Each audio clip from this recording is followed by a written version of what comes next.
Colin Allred versus Ted Cruz. Their race for Senate has growing significance beyond the Lone Star State. We look at how the high stakes are boosting a surge of campaign cash and why it could influence races across Texas. Ken Paxton makes a lot of news, but when reporters ask him about it, they rarely get answers. Accountability is just not there at all. That access is not there at all. We dig into data showing how the Attorney General's office avoids questions from the media and why that raises questions about accountability to the public. A Texas law targets criminals who create counterfeit vehicle tags to cover up crimes, but a powerful group is pushing back. Why the law could be in jeopardy before it takes effect. Produced from the Capitol in Austin and airing statewide, this is the award-winning State of Texas.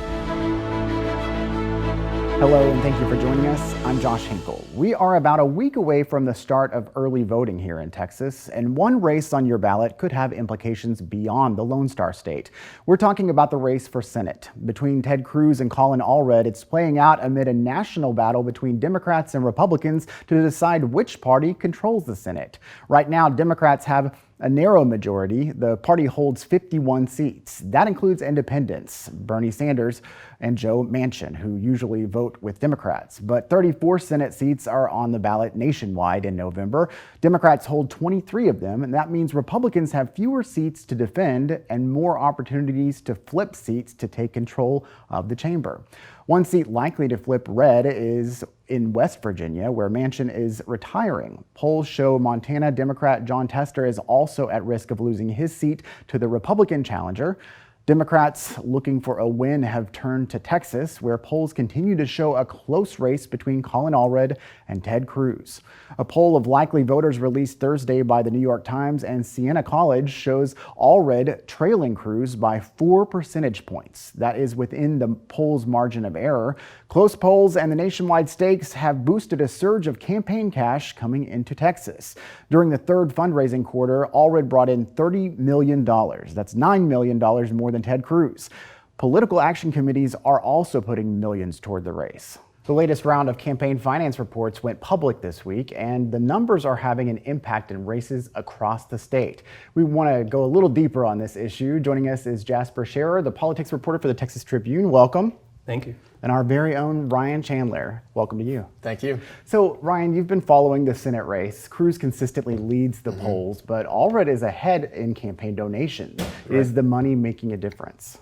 Well, certainly we've seen that Allred has narrowed the margins and shifted this race to be more competitive. But the question always is, how much does money really make a difference versus just the underlying political trends in this state?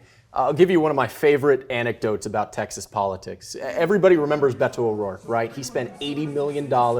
He was a household name running against Cruz in 2018. But do you remember who ran against Cruz the first time in 2012? Nobody does. It was a guy named Paul Sadler, and nobody remembers that name because he only spent $500,000 in that race. Cruz spent $14 million.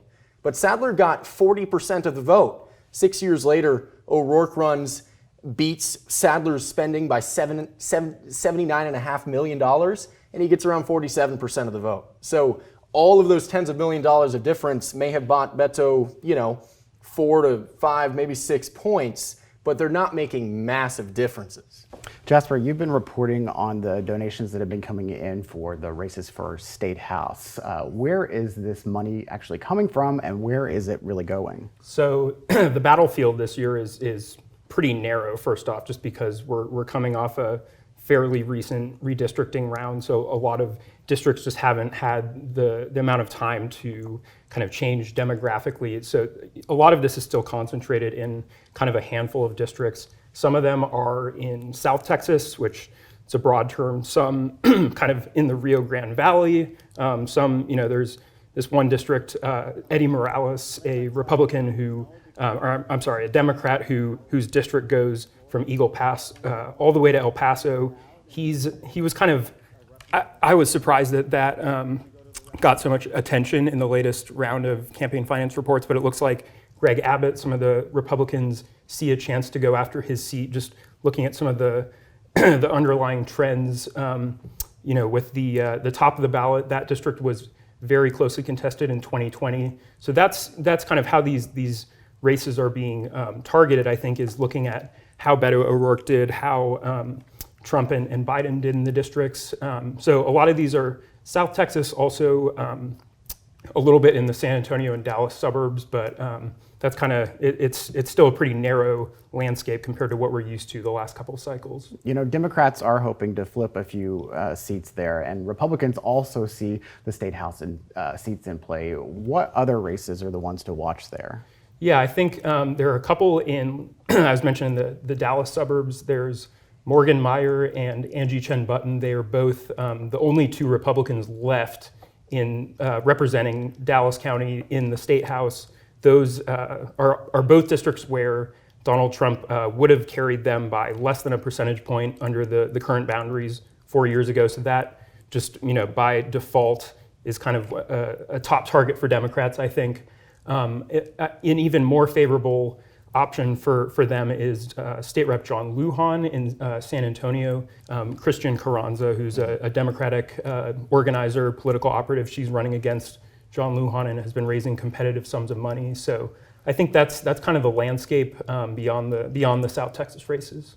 Well, these finance reports show so much more money is actually pouring into these campaigns. How does this spending compare to previous election cycles, Ryan? We're blowing it out of the water. I mean, O'Rourke and Cruz set records at the end of the election, and at this point, with a month to go, we've already broken those records, and I mean, you can tell both Allred and Cruz, you'll see in a commercial break, are blanketing the airwaves, and not just with state money, but big national dollars. Even the DNC and the DSCC are both investing more heavily here because they see that this may be a better opportunity than Democrats have had in Texas in the past.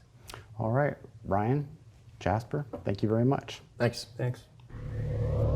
A Texas law will phase out paper vehicle tags in an effort to stop crime, but there could be a problem.